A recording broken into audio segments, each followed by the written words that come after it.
네, 민주당 대선 본경선에 진출할 후보 6명이 내일 결정됩니다. 국민의힘도 대선 레이스에 본격 시동을 걸고 있는데요. 4차 대유행 국면으로 접어든 코로나19 상황이 향후 대선 전국에 어떤 영향을 미칠지 정치권도 예의주시하고 있습니다.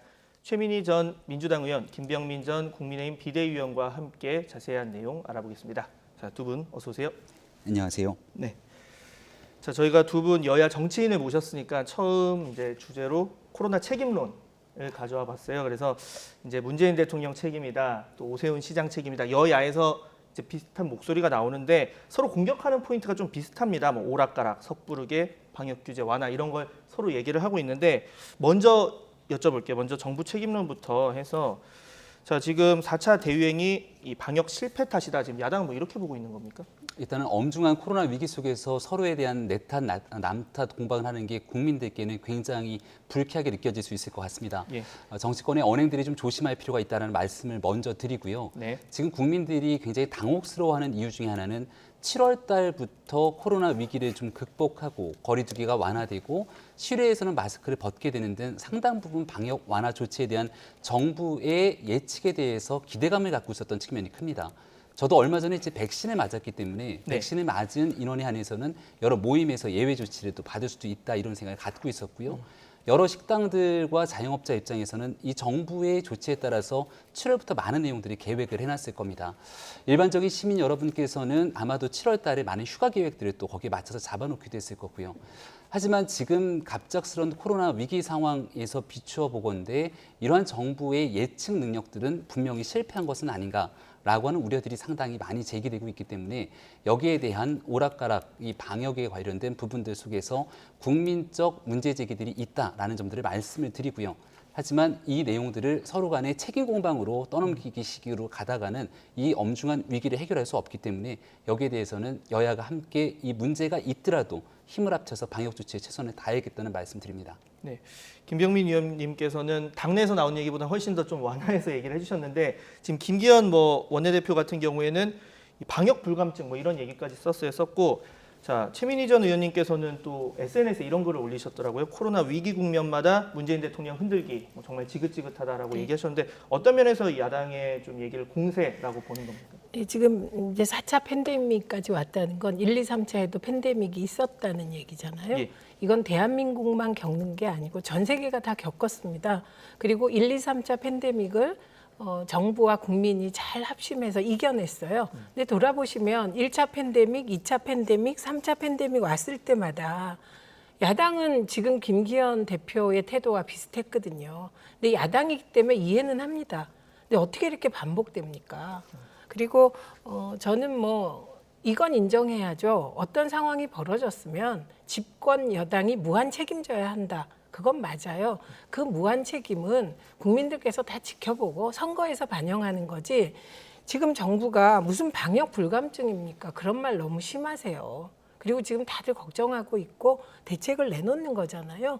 그래서 야당이니까 뭐 저런 논평이 한 번은 나올 수 있다고 생각하는데 계속 저런 태도면 곤란하다 이런 생각이 든다는 겁니다. 그리고 사실 예를 들면 정부가 무조건 계속해서 이 국민들을 조이기만 하면 못 견디십니다. 그리고 실제로 4월 9일 날 오세훈 시장께서 당선된 다음 날이죠. 그때 이런 말씀을 하셨어요. 시민 고통에 눈 감은 정부의 방역 대책에 반대한다. 따르지 않겠다. 그래서 서울형 상생 대책을 내놨습니다. 그것도 왜 나왔냐? 우리가 마스크를 쓰고 영업을 일정 시간까지 제한하는 게 국민들에게 피해를 주기 때문이거든요. 그런데 누구나 코로나가 심해지면 방역을 조이고 조금 확진자 숫자가 내려가면 방역을 좀 풀어주고 이거를 오락가락 한다고 하면 그건 정말 아니라고 생각합니다. 네.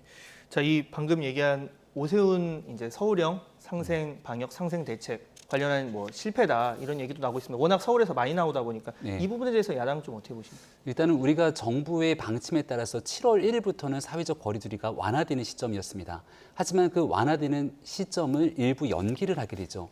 이 연기에 대한 부분들을 오세훈 서울시장이 긴급하게 제안하게 되면서 코로나 위기 상황들이 심각해지는 국면이기 때문에 지금 당장 완화 조치를 7월 1일부터 시작하지 말고 연기가 필요하다고 건의를 하게 됩니다. 이런 측면들을 바라봤을 때는 분명히 의원님께서 말씀 주셨던 것처럼 그 당시 시기 상황에 맞추어서 방역에 대한 기준들을 조정하게 되죠. 4월 달의 측면에서의 오세훈 시장의 발언들이 일부 있었던 것은 사실이지만 7월에서 코로나 팬데믹이 훨씬 더 심각해질 우려에 대해서 누구보다 먼저 선제적으로 대응했기 때문에 이 책임 소재를 누군가에게 딱 집어서 얘기하기는 매우 어려운 측면들이 있다는 말씀 함께 드립니다. 네.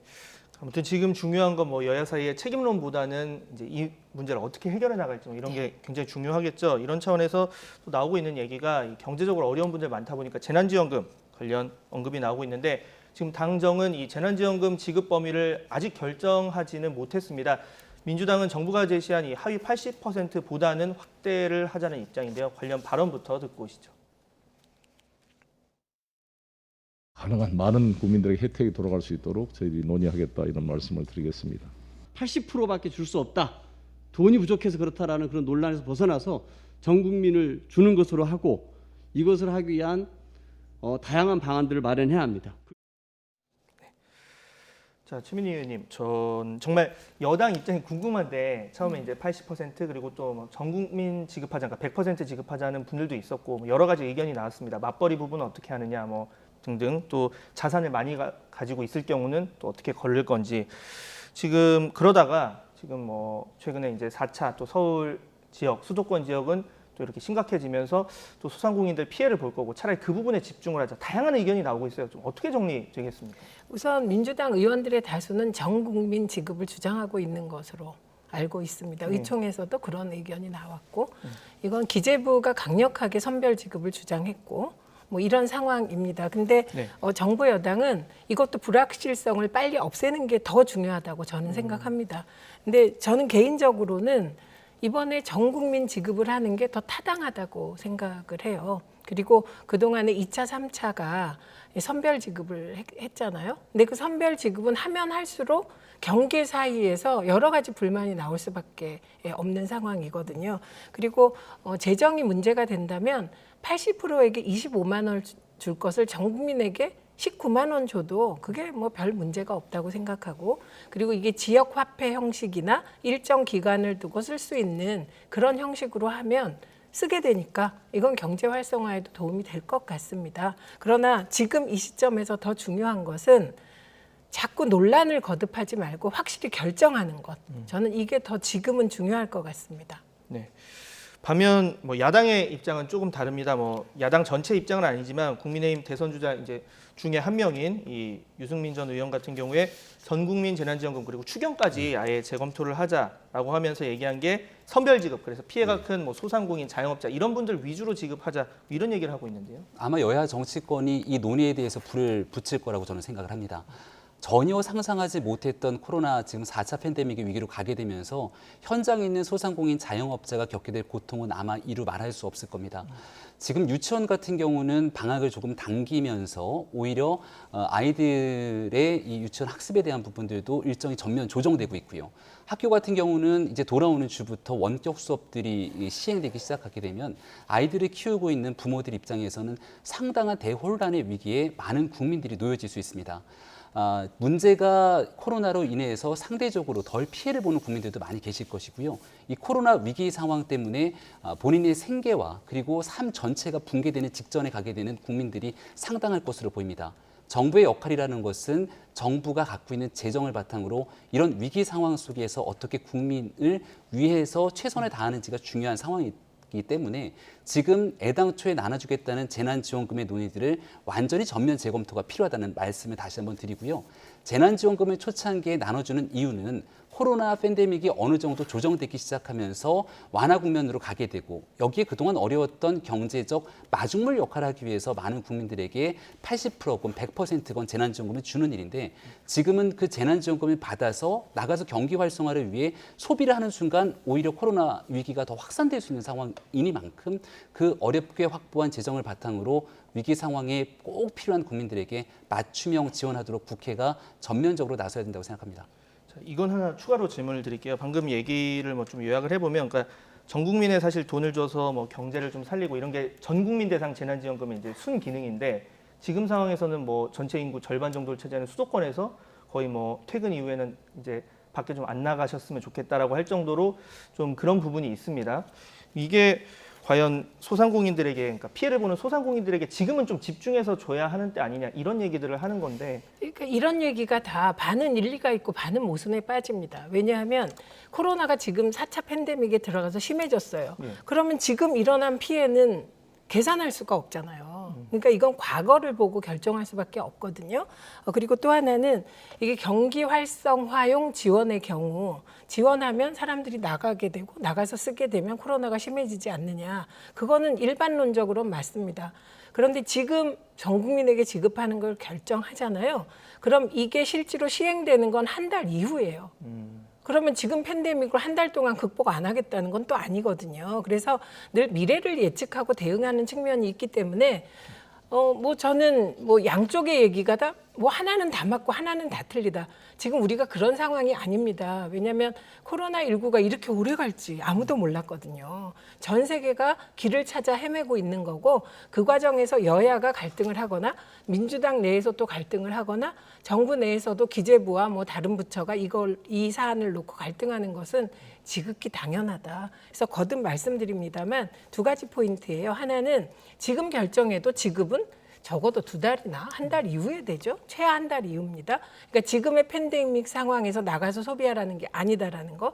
두 번째는 이런 논란을 길게 가져가면 안 된다. 이건 집권 여당은 빨리 결정해야 한다. 이게 중요하다고 봅니다. 빠른 결정이 필요하다. 예, 알겠습니다. 자, 민주당 대선 경선 이야기도 좀 해볼 텐데요. 자, 내일 오후 이제 5시면 본선 진출할 6명이 가려지게 됩니다. 지금 관련해서 저희가 그 여론조사 그래픽을 좀 준비했는데 한번 그래픽 보면서 설명을 드릴게요.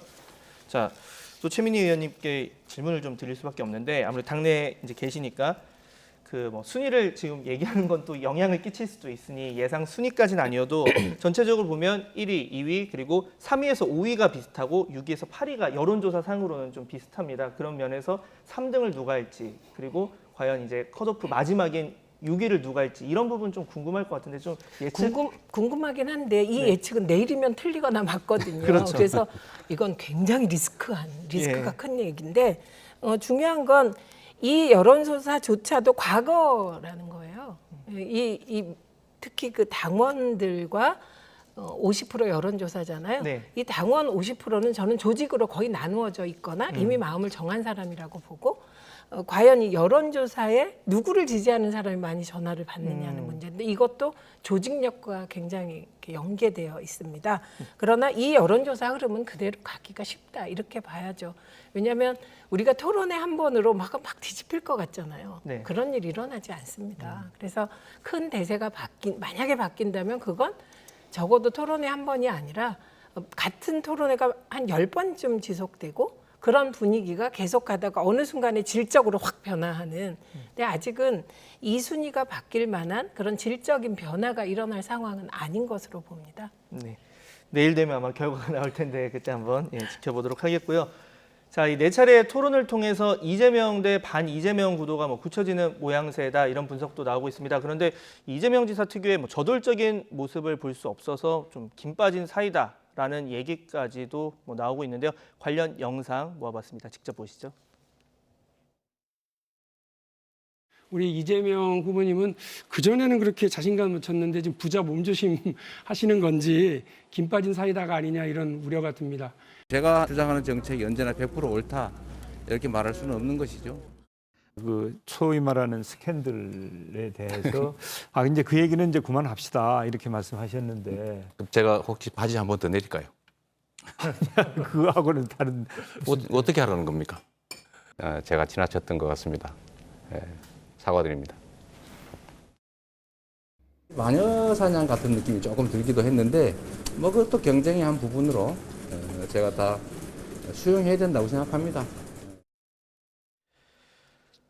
네, 자, 뭐 김 빠진 사이다라는 말을 들을 정도로 좀 이제 몸을 사리는, 그러니까 사실 근데 이재명 지사를 그동안 이제 좀 지지했던 사람들은 그 언더독적인 측면이랄까요, 그리고 야수성 막 그런 면에서 좀 지지를 한 분들도 많았었는데 이번 토론회에서는 좀 그런 모습을 많이 보이진 않았습니다. 이게 어떤 전략적인 행보라고 봐야 돼요? 전략인지 모르겠습니다. 그런데 2017년 대선 경선 때 보여준 모습이거든요. 사이다, 언더독 막 이런 건데 그때는 추격자잖아요. 지금은 1위 후보잖아요. 그러니까 대세라는 얘기가 나올 정도의 위치인데 그런 후보가 사이다, 언더독 하면 아마 전 점수를 많이 잃었을 거다 이렇게 봅니다. 그리고 그런 사이다나 이런 전략은 본선 가서 보여야 될 전략인데 본선에서도 제한적이죠. 야권 후보는 사이다일 수 있지만 여권 후보는 명확하지만 사이다이기만 하면 곤란하죠. 국정 수행을 책임진다는 모습을 보여줘야 하기 때문에 그래서 저건 전략이라기보단 본능적으로 정치인의 본능이 저렇게 만들지 않았나 합니다. 지금 상황에서는 저렇게 하는 게 더 유리하다라는 판단에 의해서. 자, 김병민 의원님, 뭐 이재명 지사가 이제 다른 후보들의 공세에는 좀 적극적으로 반박을 했는데 이 추미애 전 법무부 장관과는 약간의 뭐 연대를 하는 모습처럼 좀 유연하게 넘어가기도 했어요. 그래서 이른바 명추연대라는 뭐 말을 하기도 했는데 이 부분은 어떻게 보셨습니까? 저는 서로 간의 이해관계가 같이 맞아떨어지는 측면이 있다고 생각합니다. 일단 이재명 후보 입장에서는 2등과의 격차를 더 많이 벌려야 되고 본인을 바로 턱 밑에서 추격하고 있는 후보는 여론조사 수치로 봤을 땐 이낙연 전 대표지 않습니까? 예. 그러니까 이낙연 전 대표의 대립각을 세우는 모습들이 중요하고 오히려 3등을 향해서 치고 올라오고 있는 추미애 전 장관이 이재명 후보에게 온화한 모습을 보이고 있기 때문에 거기에 대해서 그렇게 거리감을 두지 않는 모습을 보이는 것 같습니다. 추미애 후보 입장에서도 아주 명확한 전략이라고 생각을 하는데요. 본인이 최종적으로 원하는 목표치에 달성하기 위해서는 일단 본선에서 2등 자리에 안착할 때만이 결선 투표를 노릴 수 있지 않겠습니까?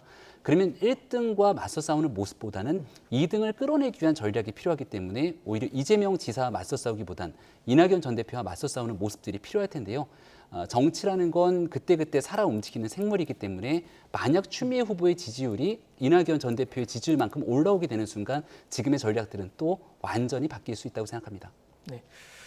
자, 지금 뭐 대통령 후보 경선, 여당 경선에 이제 국민선거인단 모집은 잘 되고 있습니다. 이제 순항하고 있는데 문제는 이제 코로나19 확산입니다. 물론 아까 말씀하신 것처럼 뭐 한 달까지는 가지 않을 것이다. 저희도 그러길 바라고 하는데 지금 상황에서 이제 이렇게 되다 보면 이게 다음 달 7일부터 이제 대전 충남 시작으로 전국 순회 경선이 시작이 되는데 또 연기론 얘기가 나올 수밖에 없을 거고 그러면 후보들 사이에 유불리가 있을 거고 또 당내에서 다양한 의견이 나올 수밖에 없을 것 같은데 좀 어떻게 해결하는 게 좋을까요? 우선은 순회 경선 시작일이 다음 달 7일이에요. 네. 한 달 뒤. 예, 그런데 그때까지 이 팬데믹 상황이 지속되면 진짜 안 되죠, 큰일인 그러면. 것이고요. 그다음에 두 번째는 만약에 그때까지도 심각하면 그건 뭐 국가적 위기이기 때문에 경선 연기 이게 이슈도 안 될 거라고 생각합니다. 근데 그때까지 이 상황이 연장되면 안 될 거라고 보고요. 그다음에 후보들의 캠프는 늘 그렇게 경선 연기라든지 어느 지역에서 시작하느냐에 거의 사활을 걸다시피 하는데 제가 2002년부터 쭉 그 각 당의 경선을 보면 그런 게 영향을 미친 적은 거의 없다. 그러니까 예를 들면 2002년에 극적인 드라마가 광주에서 써지거든요, 민주당이. 그때 다 하나가 후보가 광주에서 1등할 거라고 생각했는데 노무현 후보가 1위를 하면서 정말 그 변혁의 태풍이 불기 시작하거든요. 그걸 예측한 분이 없어요. 그때도 노무현 후보에게 불리한 일정이었거든요. 그래서 그거보다는 후보들이 가지고 있는 그 정책이라든가 그 후보가 가지고 있는 스토리라든가 이것을 지금부터라도 최대한 어떻게 하면 홍보를 잘할까, 국민께 다가갈까를 생각하시는 게 더 낫지 않을까 합니다. 네, 나무를 보지 말고 숲을 보자 뭐 이런 얘기로 이해를 하겠습니다. 자, 국민의힘도 지금 뭐 대선 시동을 걸었습니다. 지금 대선 주자가 뭐 당 외까지 포함하면 뭐 보수 야권이라고 하는 뭐 10명이 훌쩍 넘을 정도인데 그런데 지금 뭐 여론조사상 상황을 보자면 또 그래픽이 준비가 돼 있죠. 한번 보면 지금 뭐 홍준표, 유승민 이렇게 10% 내외 후보가 있긴 과거보다는 좀 올라왔습니다. 네. 올라왔는데 여전히 이제 당 밖에 있는 윤석열 전 검찰총장이 뭐 압도적이라는 표현을 써도 되겠죠.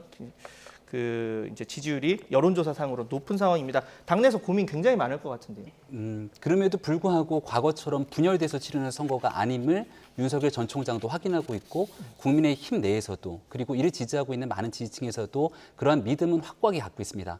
그래서 오히려 나중에 가서 어떻게 손을 잡을지에 대한 기대감을 가지고 긍정적인 의미로 지켜보고 있다 이런 말씀을 드리고요. 지금 있게 되는 지지율의 추이가 큰 변동들이 없습니다. 이유는 아주 간단한 게 전체 파이는 정해져 있고 그 파이 중에 상당 부분을 윤석열 전 총장이 가져가고 있기 때문에 이 지지율이 흔들리지 않으면 다른 후보로 옮겨갈 수 있는 공산들이 크지는 않거든요. 두 가지 가능성이 있을 때만은 움직일 겁니다. 윤석열 전 총장의 지지율이 확 꺼질 정도의 뭔가 충격적인 사건이 있거나 아니면 오히려 윤석열 전 총장이 갖고 있는 지지율을 흔들면서 뺏어올 정도로 나머지 후보들이 매력적으로 움직일 때 두 가지 경우일 텐데요. 아직 국민의힘 경선 시작도 하지 않았고요. 8월 달 정도가 되면 후보가 어떤 방식으로 등록하면서 그때 이제 정책 공약들을 바탕으로 대선 열차가 출발될 것이기 때문에 지금은 아직 국민의힘이 어떤 후보들 중심으로 어떤 나라를 만들지에 대한 뉴스들이 잘 안 나옵니다. 그러니까 이 정도의 상황에서 지지율이 이어질 텐데 8월 달에 본격적인 국면이 시작되고 새로운 주자들이 앞다퉈서 나타나기 시작하면 지금 나와 있는 여론조사의 수치와는 조금 다른 변동들이 반드시 있을 거라 생각합니다. 네. 지금 뭐 여야 모두 아직 본격적인 시작은 아니지만 그래도 이제 당내 후보 일부 가운데 공약을 내는 분들도 있습니다. 그 가운데 유승민 전 의원이 뭐 여가부 폐지하자라는 얘기를 해서 온라인에서 아주 뜨겁게 논란이 됐고 또 이준석 대표가 뭐 그 부분에 대해서는 이제 아직 당론으로 확정된 거 아니다 얘기하면서 이제 SNS에 통일부도 없애자 이런 주장까지 했어요. 그러면서 원래 보수는 작은 정부를 지향한다 뭐 이런 얘기를 했는데 이 부분에 대해서 좀 생각 들어봐야 될 것 같아요. 우선 여가부 폐지에 대해서는 뭐 여가부 폐지할 수도 있죠. 또 확대할 수도 있어요. 정부 부처는 새 정부가 들어서면 정부 조직 개편에 따라서 그 시대 상황에 맞게 뭐 재구조화할 수 있습니다. 근데 중요한 건 이 공약이 2030 남성들, 이대남 특히 표심을 겨냥한 것이라는 게 문제입니다. 그래서 그렇게 출발했다고 의심받을 만한 상황이고 그렇게 젠더 갈라치기식 여가부 폐지로는 문제가 있을 수밖에 없다 이렇게 생각하고 그러다 보니 당 내에서도 비판이 나온 거예요. 당장에 조수진 의원이 반대한다 이렇게 얘기했고 원희룡 의원도 여가부 폐지에 반대한다 이렇게 원희룡 지사도 하다 보니 이 정부 조직 개편 그리고 이거는 앞으로 과연 성평등 문제를 어떻게 다뤄야 될 진지한 고민 후에 여가부 폐지가 나와야 되는데 너무 쉽게 나오다 보니 사실 이준석 대표 약간 궁지에 몰리니까 갑자기 이제 통일부 폐지를 들고 나온 겁니다. 근데 이렇게 여가부가 뭐 이러니까 폐지하자, 통일부가 저러니까 폐지하자 이러다 보면 그럼 사실 기재부가 지금 비판 제일 많이 받거든요. 그럼 기재부가 없어도 경제 돌아가니까 폐지하자 이런 식으로 접근하면 곤란하고 특히 통일부 폐지 얘기하면서 대만과 북한도 그런 통일부 같은 부처가 없다. 이에 너무 부적절합니다. 서독에 내독 관계부가 있었고 이 부처가 사실은 굉장히 중요한 역할을 하거든요. 통독 과정에서. 그래서 저는 지금 대변인을 배틀 뽑았잖아요. 이제 대변인들이 좀 움직일 때다. 그리고 대표는 말을 좀 줄일 때다. 이렇게 보고 그리고 이렇게 중요한 통일 문제, 젠더 문제를 이렇게 쉽게 제기했다가 쟁점으로 옮기는 거는 모두에게 안 좋다. 이렇게 봅니다. 네, 당내에서도 굉장히 다양한 의견들이 있습니다. 당대표의 의견도 굉장히 중요하지만 지금은 내년 3월 대통령 선거를 앞두고 있는 국면이기 때문에 당대표의 주장보다는 최종적으로 보수 야당의 주자가 되는 대선 주자의 입장이 곧 당의 입장으로 내년도 대통령 선거를 끌고 갈 수 있을 겁니다. 따라서 지금 현재 통일되지 않은 여러 가지 얘기들이 나오는 것들에 대한 우려감들이 일부 있고요. 다만 여가부 폐지를 주장하고 있는 이준석 대표뿐 아니라 하태경 의원, 유승민 의원의 공통된 발언들을 종합해 보면 지난날 있었던 윤미향 의원 사태 때 여가부가 제대로 대처를 했는 것인가, 박원순 시장의 성추행 문제가 불거졌을 때 당시 피해 호소인이란 발언으로 굉장히 큰 무리를 빚었을 때 과연 여성가족부가 이 문제를 보다 적극적으로 대처하면서 피해자를 보호했던 노력들이 있는 것인가. 윤지호 씨가 지금 해외에서 들어오지 않고 있는 상황인데 이 윤지호 씨를 적극적으로 보호했던 여가부의 행태는 문제가 없었는가에 대한 비판적 여론들이 일부 있기 때문에 이런 것들을 문제를 삼는 과정 속에서 나왔던 부분들은 아닌가 싶고요. 통일부에 관련된 얘기들도 원래는 이제 통일부가 주된 역할들을 바탕으로 남북 통일 문제를 끌고 가야 되는데 문재인 정부에서 상당한 이 남북관계 역할을 오히려 국정원이 한 것이 아니냐 이런 얘기들이 있기 때문에 여기에 대한 비판적 국민들의 의견들을 일부 전달한 측면들 정도로 봐주시면 어떨까 생각이 됩니다. 네, 말씀하실 게 있을 것 같아서 그 전에 보면 여가부를 예를 들어서 폐지론을 보자면 뭐 전담 부처가 불필요하다. 그리고 업무 영역이 타 부처와 중복된다. 그리고 정부 눈치를 좀 많이 보고 실제 목소리 내야 할 부분에서 침묵했다. 이런 얘기를 해주신 거고, 필요하다는 주장에서는 부에서 추진하는 거랑 위원회에서 추진하는 거는 아주 큰 차이가 있다. 그리고 아직 유리천장도 공고하고 사실 뭐 많이 해결된 것 같아도 할 일이 많다. 이런 주장들을 펴고 있어요. 이 부분에서 방금 얘기하신 뭐 지적에 대해서 좀 동의하시겠습니까? 그러니까 우선은 보건복지부와 교육부가 이게 유치원이냐 뭐 어린이집이냐 뭐 중복돼요. 그러면 중복되니까 이 두 부처 없애고 대통령 산하에 무슨 뭐를 같이 위원회로 만듭니까? 그러니까 그 발상이 너무 이건 깊은 고민 없이 정부 참여한 경험 없이 국정 경험이 없음을 적나라하게 드러낸 것이고요. 지금 말씀하신 뭐 윤미향 의원 건과 여가부는 어떻게 관계가 되는지 제가 잘 모르겠는데 그 지원 문제 말씀하시는 거죠. 그건 아주 작은 문제죠, 사실. 그런데 박원순 시장 건이나 뭐 윤지호 씨는 또 잘 모르겠는데 그런 건에 대해서 여가부의 중요한 역할 중에 하나가 성 관련 문제로 피해를 받은 여성들을 보호하는 건데 제대로 역할을 못했다. 그러면 그 왜 못했는지를 따져보고 그 시기에 못한 장관에게 책임을 묻는 거지. 이런 사건이 있었다고 여가부를 폐지하자 그러면 역대 대통령들이요. 일 잘했다고 평가받는 분이 없으면 대통령 없애야 됩니까? 이런 문제제기가 나온다는 거예요. 그래서 저는 지금 때 아니게 나온 여가부 폐지라든지 통일부 폐지는 빨리 걷어들이시는 게 맞다. 그래서 그 각 정당에는 늘 좀 경륜 있는 중진 의원들이 있는 거고 좀 교통 정리가 필요한 사안이라고 봅니다. 네. 자, 방금 얘기하실 때 그러니까 이준석 이제 대표가 좀 더 대변인에게 역할을 넘겼으면 좋겠다라고 했는데 지금 뭐 강력한 대권 후보들이 이제 보수 야권의 경우에 당 밖에 있는 상황에서 이들을 이제 국민의힘 경선에 참여시키는 게 바로 대표의 중요 역할 중 하나겠죠. 지난 화요일 윤 전 총장과 이준석 대표가 1대1로 배석자 없이 만났다고 전해지는데요. 관련 내용 듣고 오시죠. 저는 상식선에서 당연히 탑승할 거라 봅니다. 제가 윤석열 전 총장 만나기 전에 또 만났던 분이 김종인 위원장입니다. 김종인 위원장의 전제 조건이 뭡니까? 지지율이 유지된다면, 견고한 지지율이 유지된다면인데 저는 윤석열 전 총장의 지지율이 아직도 견고하지만은 앞으로 국민들이 좀 더 적극적인 어떤 질문들을 던질 겁니다. 네. 그랬을 때는 좀 조력을 잘 받을 필요가 있다. 그렇지 않으면 좀 어려울 수 있다는 생각합니다. 자, 이준석 대표는 윤 전 총장이 상식선에서 당연히 경선 버스에 탈 거다 뭐 이렇게 희망 섞인 얘기를 했고, 반면에 최근에 김종인 전 비대위원장 같은 경우에는 윤 전 총장 지지율만 만약에 유지가 된다면 특별한 일만 없다면 무소속인 상태로 쭉 가다가 한 11월쯤에 이 국민의힘 최종 후보가 결정되면 단일화하는 게 더 효과적일 거다 이렇게 얘기를 했거든요. 이 부분에 대해서 두 분 의견 차례로 들어볼 텐데 먼저 얘기하시죠. 정치 전략적인 측면으로 만약 바라보게 된다면 지금은 과거와 다르게 야권이 분열돼서 선거 치를 가능성이 거의 없다고 봐도 무방합니다. 근데 국민의힘 내에 들어와서 모든 사람들이 하나로 치르면 아주 효율적인 선거가 진행되겠지만 유력한 주자가 국민의힘의 경험 없이 들어와서 선거를 치르게 됐을 경우 우리가 민주당 경선에서 지켜보듯이 1등 주자를 향해서 맹공세, 네거티브 공세만 펼쳐지게 되는 모습으로 경선 일정이 진행되게 되면 1등 주자가 오히려 당내에서 큰 상처를 받게 되는 가능성들이 존재합니다.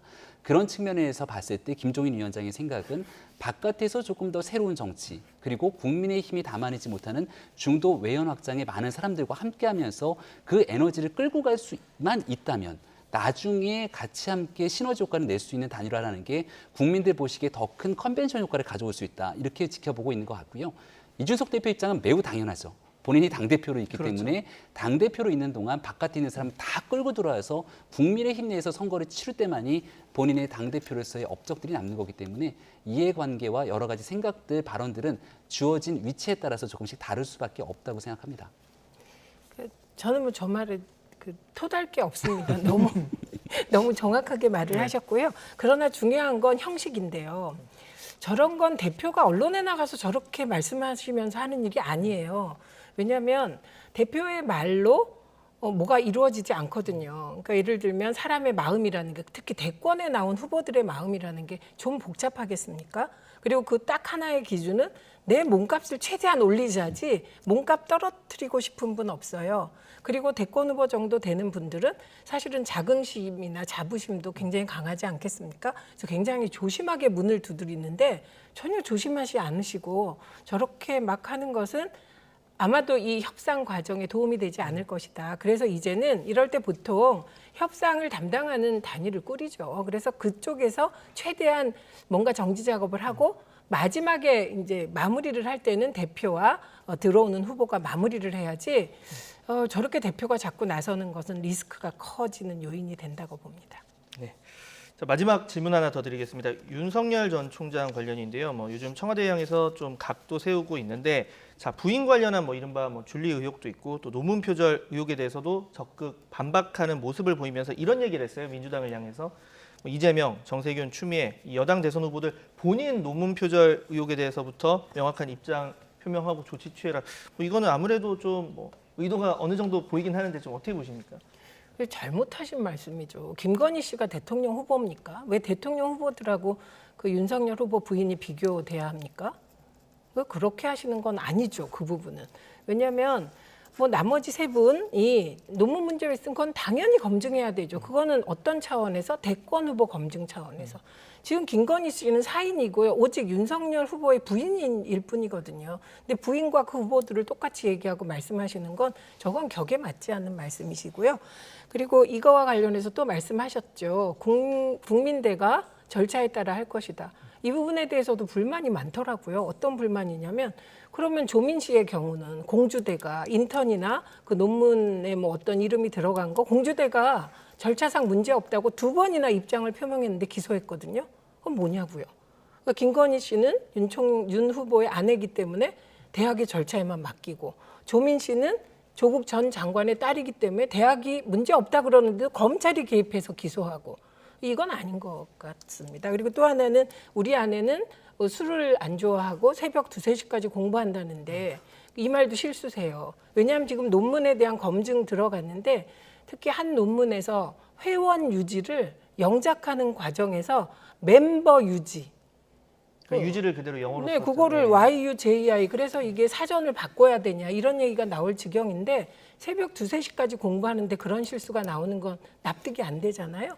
그래서 대체로 대권 후보들이 그 아내 문제가 나왔을 때는 말을 안 하시는 게 좋고 그리고 이건 한다면 대변인들이 하는 건데 저는 윤석열 후보와 그 캠프가 김건희 씨를 너무 큰 존재로 거의 대권 후보와 동격으로 생각하고 계신가? 이런 의문이 들었습니다. 윤석열 전 총장 결혼을 좀 많이 늦게 했죠. 근데 지금 나오게 되는 아내에 관련된 많은 일들이 사실 윤 총장과 결혼하기 전에 있었던 일들에 대한 논문 문제 등등이 있습니다. 아마도 윤 총장이 이렇게 좀 발끈하면서 민주당 후보들을 향해서 공세에 나선 것은 대선 주자를 향한 검증은 국민들 눈높이에 맞게 얼마든지 이루어질 수 있는 건데 검증의 우선순위라는 게 존재하겠죠. 대선 주자를 향해서 이 법적인 문제 그리고 본인이 공직에 있었으면 공적인 지위를 활용해서 문제를 일으킨 부분들은 없는 건지 여기 논문 표절을 비롯한 문재인 정부의 인사 검증 등에 관련된 얘기들이 있으면 철저하게 검증을 해야 되는데 이런 부분들은 제껴두고 오히려 아내에 관련된 내용들로 너무 네거티브 공세가 지나치게 들어오다 보니까 일단 후보에 대한 부분들을 분명하게 선을 긋고 가자. 이 논문 문제 안에 관해서도 얼마든지 얘기할 수 있지만 그렇다면 민주당에 있는 대선 후보들은 논문 문제에 관해서 과연 철저한 검증을 거쳤는가 이런 얘기들을 하고 있는 것 같고요. 전체적인 검증과 네거티브 선거도 어느 정도는 불가피한 측면이 있습니다만 너무 민주당 당내 경선에서 보여지는 측면들도 마찬가지고 이런 일에만 국한돼서 집중되게 되면 우리가 정말 다뤄야 되는 미래지향적인 정책과 나라 비전에 대한 일이 오히려 소홀해질 수 있기 때문에 동등한 균형점을 좀 찾아갈 때가 아닌가 이런 생각이 듭니다. 네. 자, 오늘 말씀 두 분 여기까지 듣겠습니다. 지금까지 최민희 전 민주당 의원, 김병민 전 국민의힘 비대위원과 함께 이 코로나와 정치권 이슈까지 살펴봤습니다. 두 분 수고하셨습니다.